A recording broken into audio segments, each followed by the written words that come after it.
నాకు వ్యవస్థల మీద చట్టాల మీద ఉన్నటువంటి గౌరవంతో వారు నాకు నోటీసులు పంపించారు. ఆ ఇచ్చినటువంటి నోటీసులకి నేను వ్యక్తిగతంగా హాజరవ్వాలని చెప్పి నిర్ణయం తీసుకున్నాను. అందులో భాగంగా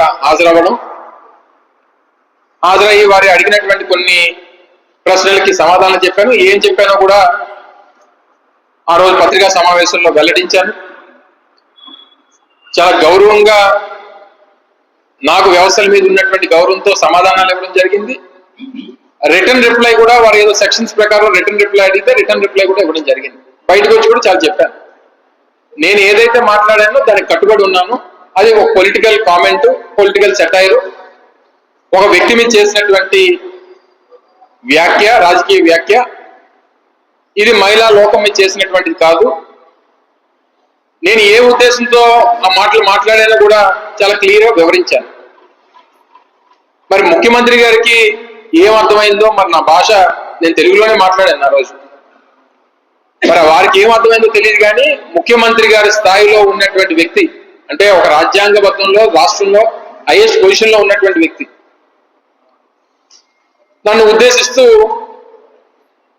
నేను మహిళా కమిషన్కి వెళ్ళి వచ్చిన తర్వాత నాకు ఇష్టం వచ్చినట్టు మాట్లాడతాను, నువ్వెవరు నన్ను అడగడానికి అని చెప్పి నేను మహిళా కమిషన్తో అన్నానంట.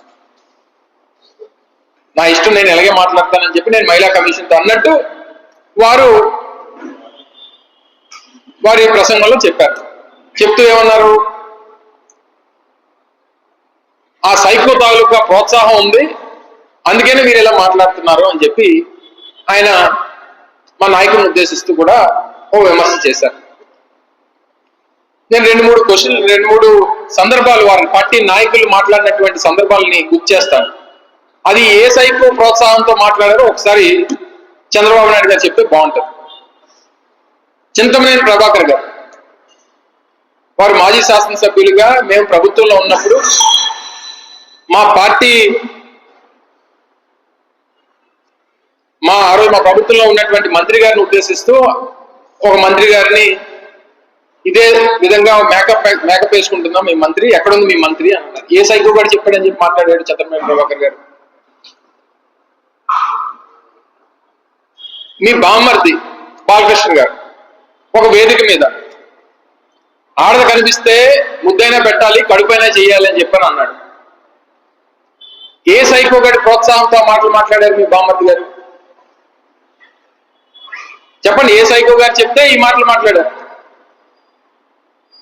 మీ చిత్తూరు జిల్లాకు సంబంధించినటువంటి ఒక శాసనసభ్యుడు గత సంవత్సరం 6 నెలల క్రితం మా పార్టీ సీనియర్ నాయకురాల్ని, ఒక మాజీ మంత్రిని పట్టుకొని నోటికి వచ్చినట్టు 2000కి 3000 రూపాయలకి ఏ పని కావాలంటే ఆ పని చేస్తుంది అని చెప్పి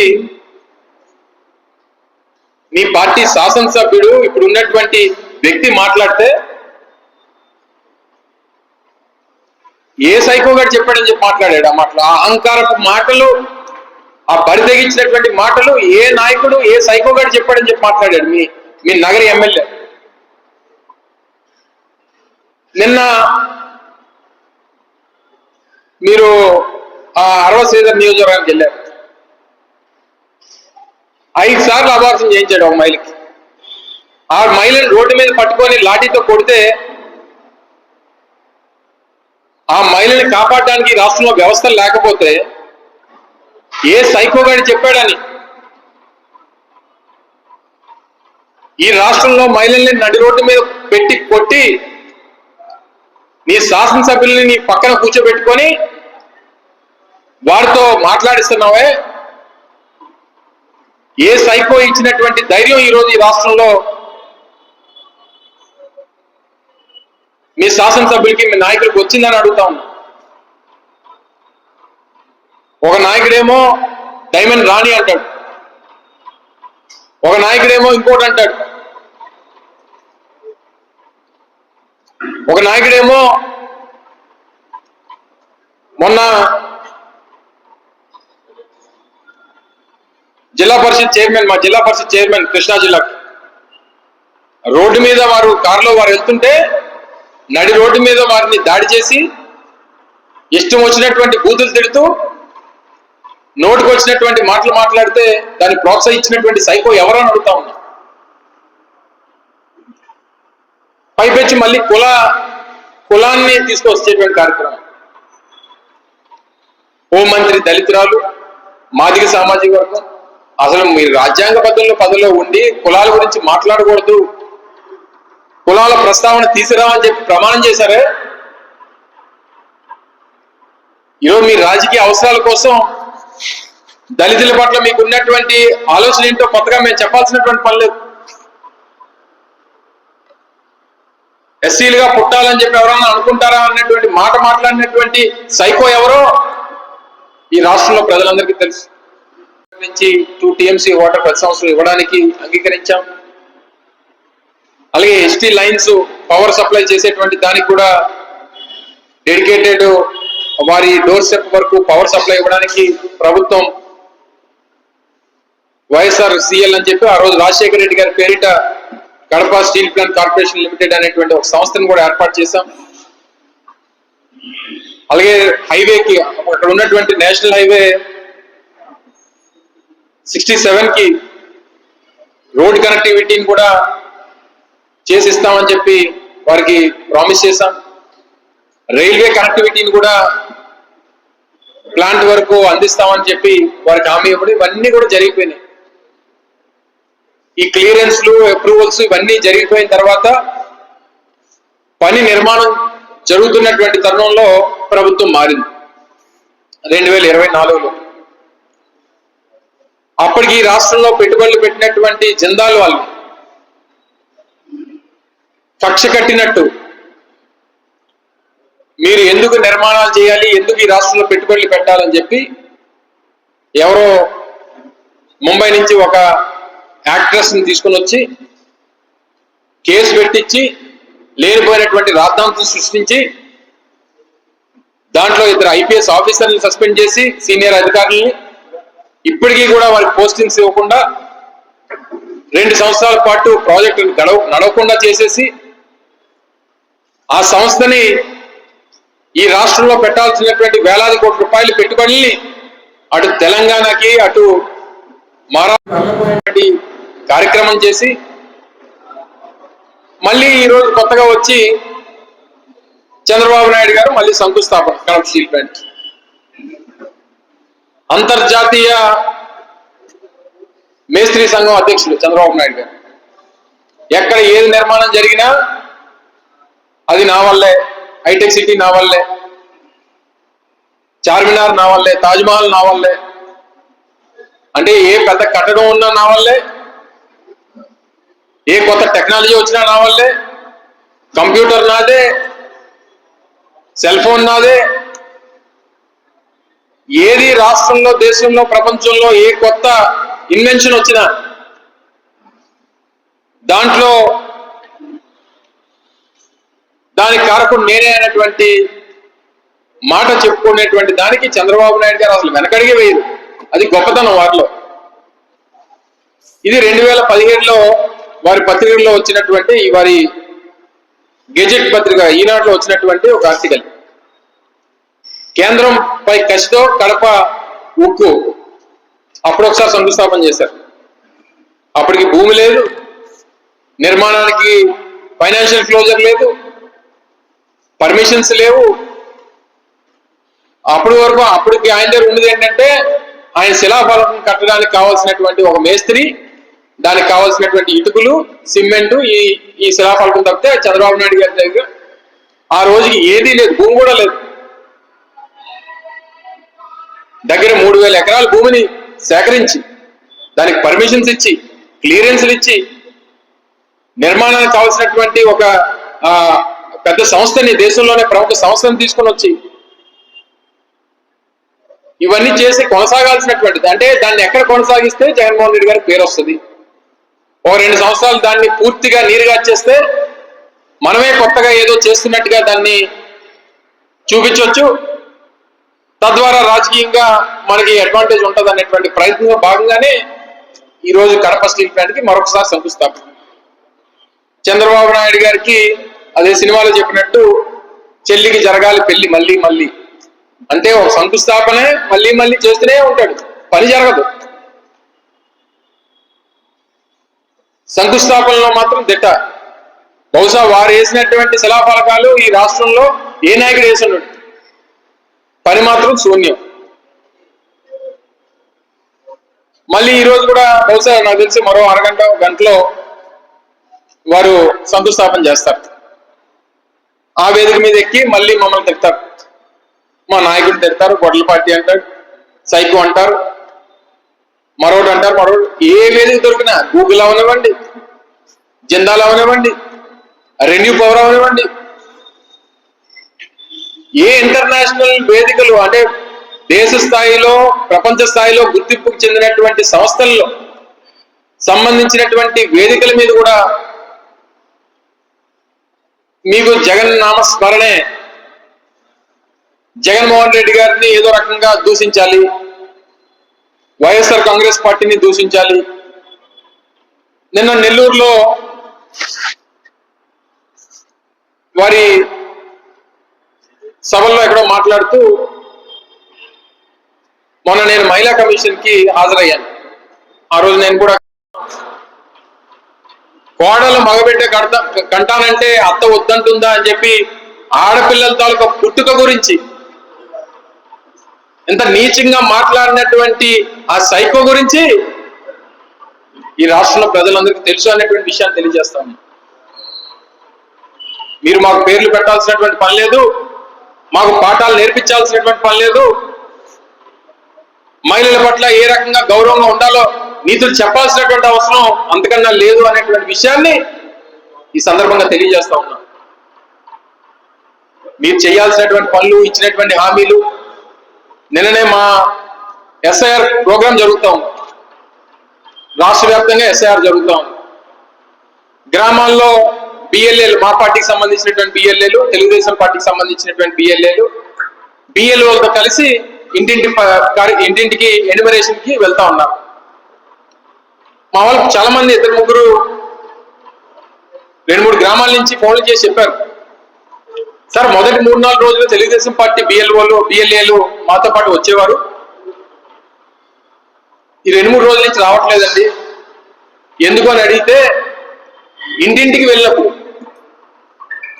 తెలుగుదేశం పార్టీ బిఎల్ఏలు ఇంటింటికి వస్తున్నప్పుడు ఆ గ్రామాల్లో ఇళ్లలో మహిళలు అడుగుతా ఉన్నారు, బాబు మీరు 1500 రూపాయలు చెప్పి నెలకి ఇస్తానన్నారు, ఎందుకు ఇవ్వట్లేదు అని.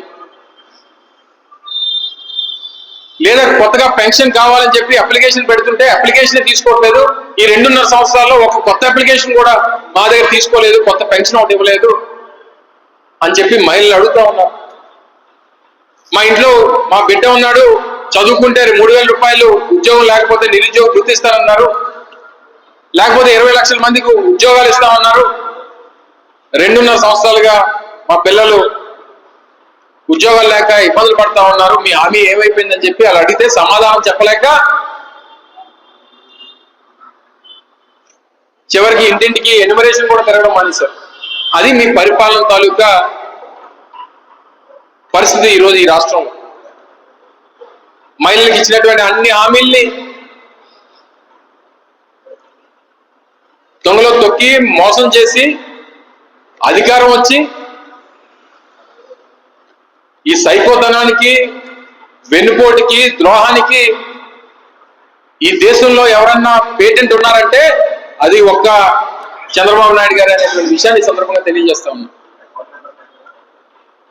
పిల్లనిచ్చినటువంటి మావకు వెన్నుపోటు, జన్మనిచ్చినటువంటి రాయలసీమకి వెన్నుపోటు, భూములు ఇచ్చినటువంటి అమరావతి రైతులకు వెన్నుపోటు, చివరికి రాష్ట్రంలో ఓట్లేసి నమ్మి ఓట్లేసినటువంటి ప్రజలకి వెన్నుపోటు పొడిచినటువంటి నాయకుడు బహుశా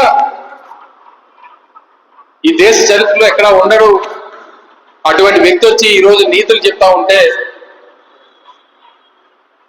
ఏం చేయాలో తెలియనటువంటి పరిస్థితిలో ఈరోజు రాష్ట్ర ప్రజలందరూ కూడా ఉన్నారు. నిన్న ముఖ్యమంత్రి గారు కొడుకు మాట్లాడుతూ 21% జిఎస్టి రెవెన్యూస్ లో 21% పెరిగింది ఈ సంవత్సరం అని చెప్పి గొప్పలు చెప్పుకునేటువంటి కార్యక్రమం చేస్తున్నారు. సిఏజిఆర్ చూస్తే, కాంపౌండెడ్ యాన్యువల్ గ్రోత్ రేట్ చూస్తే 7.5%. 2019 నుంచి 2024 వరకు దాదాపు 2.5 సంవత్సరాల కోవిడ్ ని ఎదుర్కొని జగన్మోహన్ రెడ్డి గారి హయాంలో మా పర్సెంటేజ్ సిఏజిఆర్ ఆల్మోస్ట్ 8.4 నుంచి 8.5%. 2024-25 మీరు జిఎస్టి రెవెన్యూ చూస్తే -7%. ఇప్పుడు 2025-26 వచ్చేసరికి +21 ఉంది. చాలా గణనీయంగా పెరిగిపోయిందని చెప్పి గొప్పలు చెప్పుకునేటువంటి కార్యక్రమం చేస్తున్నారు. ఫస్ట్ హాఫ్ లో మొదటి సంవత్సరంలో వచ్చినటువంటి మార్కులు చూస్తే మైనస్ మార్కులు వచ్చినప్పుడు ఇప్పుడు ఎక్కువగానే కనిపిస్తాయి. దానికి ఏదో ఘనత సాధించినట్టుగా గొప్పలు చెప్పుకునేటువంటి కార్యక్రమం ఆ నంబర్లు చూపించి ముఖ్యమంత్రి గారు కొడుకు చెప్తా ఉన్నారు. అడిగితేనేమో నేను స్టాన్ఫర్డ్, నేను CMUలో చదువుకున్నానని చెప్పి. అదే చదువుకున్నవాడికి చదువుకున్నవాడికి తేడా అదే. మీ తండ్రి గారు వారికి ఉన్నటువంటి అవకాశాలు, వారి సహచరులు, వారి స్నేహితులతో మీరే నిన్న మొన్న ఎక్కడో మాట్లాడినప్పుడు చూసా, నాకు మన రాష్ట్రంలో మన దేశంలో ఉన్నటువంటి చదువులు వచ్చి రాలేదు, విదేశీ చదువులే నాకు వచ్చొచ్చాయని చెప్పి లోకేష్ గారు మాట్లాడితే ఏదో సందర్భంలో చెప్పారు. అవును, ఇక్కడైతే చదువుకోవాలి, అక్కడైతే చదువు కొనుక్కోవచ్చు. ఎన్నికల మీద దృష్టి ఉంటుంది. ఎప్పుడైనా ఒక పార్టీకి అధికారం వచ్చిన తర్వాత మొదటి 4 సంవత్సరాలే ప్రధానంగా వారు ఏదైనా పని చేయడానికి, వారు పెట్టుబడులు తీసుకురావడానికి కానీ, లేకపోతే వారు చెప్పినటువంటి ఎన్నికల హామీలు నిలబెట్టుకోవడానికి కానీ మొదటి 4 సంవత్సరాలు సహజంగా చాలా ముఖ్యమైనటువంటి. అందులో ఈ ప్రభుత్వానికి దాదాపు 2 సంవత్సరాలు పూర్తయిపోయి 2.5 సంవత్సరాలు దగ్గర పడతా ఉంది. అటువంటిది ఈరోజు పత్రికలు చూస్తే కడపలో జిందాల్ JSW స్టీల్ ప్లాంట్ కి చంద్రబాబు నాయుడు గారు శంకుస్థాపన చేస్తున్నట్టుగా ఈరోజు చూశాం. అంటే ఇప్పటికీ కూడా అధికారం వచ్చి 2.5 సంవత్సరాలు అయిన తర్వాత కూడా జగన్మోహన్ రెడ్డి గారి హయాంలో తీసుకొచ్చినటువంటి ప్రాజెక్టులకే ప్రారంభోత్సవాలు, జగన్మోహన్ రెడ్డి గారు శంకుస్థాపన చేసినటువంటి కార్యక్రమాలకే మళ్ళీ శంకుస్థాపన, జగన్మోహన్ రెడ్డి గారు తీసుకొచ్చినటువంటి హయాంలో తీసుకొచ్చినటువంటి పెట్టుబడులనే వీరు పెట్టుబడులుగా చెప్పుకునేటువంటి కార్యక్రమం. మొదటి 2.5 సంవత్సరాలు మీరు జగన్మోహన్ రెడ్డి గారు తెచ్చినటువంటి కార్యక్రమాలనే చేసుకుంటూ పోతే మీరు కొత్తగా ప్రాజెక్టులు ఎప్పుడు తీసుకొస్తారు? కొత్త పెట్టుబడుల్ని అది కార్యరూపం దాల్చేటప్పుడు, మీరు ఇచ్చినటువంటి 20 లక్షల ఉద్యోగాలు కల్పనకు సంబంధించి ఇచ్చినటువంటి ఎన్నికల హామీ నిలబెట్టుకునేటప్పుడు అనేటువంటిది ప్రజల నుంచి వచ్చేటువంటి ప్రశ్నలు. దానికి ప్రభుత్వం నుంచి సమాధానం కూడా ప్రజలు అడుగుతా ఉన్నారు. 2023 ఫిబ్రవరిలో ఆ రోజు సంబంధించినటువంటి శాఖ మంత్రిగా నేను కూడా కడప స్టీల్ ప్లాంట్ కి సంబంధించి జమ్మలమడుగులో గౌరవ ముఖ్యమంత్రిగా ఉన్నటువంటి ఆనాటి జగన్మోహన్ రెడ్డి గారు, అలాగే JSW చైర్మన్ అయినటువంటి సజ్జన్ జిందాల్ గారు, వారి సమక్షంలో దానికి శంకుస్థాపన చేయడం, అందుకన్నా ఒక 2 నెలల ముందు ఆ సంస్థకు సంబంధించి ఎన్నో సంవత్సరాలుగా కడప స్టీల్ ప్లాంట్ గురించి రాయలసీమ ప్రాంత ప్రజలు ఆశపడుతున్నటువంటి తరుణంలో దాన్ని కార్యరూపం తీసుకురావాలి. ప్రభుత్వం నిర్మించడం అనేటువంటిది సాధ్యమైనటువంటి పని కాదు. కావాల్సినటువంటి సహకారాన్ని, భూమిని, ఇన్ఫ్రాస్ట్రక్చర్ సపోర్ట్ ని ప్రభుత్వం నుంచి ఇద్దాం. నిర్మించేటువంటి బాధ్యత అంతా కూడా JSW టేకప్ చేస్తుందనేటువంటి ఉద్దేశంతో 2022 డిసెంబర్ 21 ఇచ్చినటువంటి జీవో ఇది. డిసెంబర్ 21, 2022 JSW స్టీల్ కి సంబంధించి ఒక ఇంటిగ్రేటెడ్ స్టీల్ ప్లాంట్ ని కడప జిల్లాలో ఏర్పాటు చేస్తూ వారికి కావాల్సినటువంటి స్పెషల్ ఇన్సెంటివ్స్ ని, అలాగే ఇన్ఫ్రాస్ట్రక్చర్ ఫెసిలిటీస్ ని ప్రొవైడ్ చేస్తూ ఇచ్చినటువంటి జీవో. సబ్సిక్వెంట్ గా ఫిబ్రవరి మాసంలో దానికి శంకుస్థాపన చేశాం. ఎన్వైరన్మెంటల్ క్లియరెన్స్ తీసుకొచ్చాం, కావాల్సినటువంటి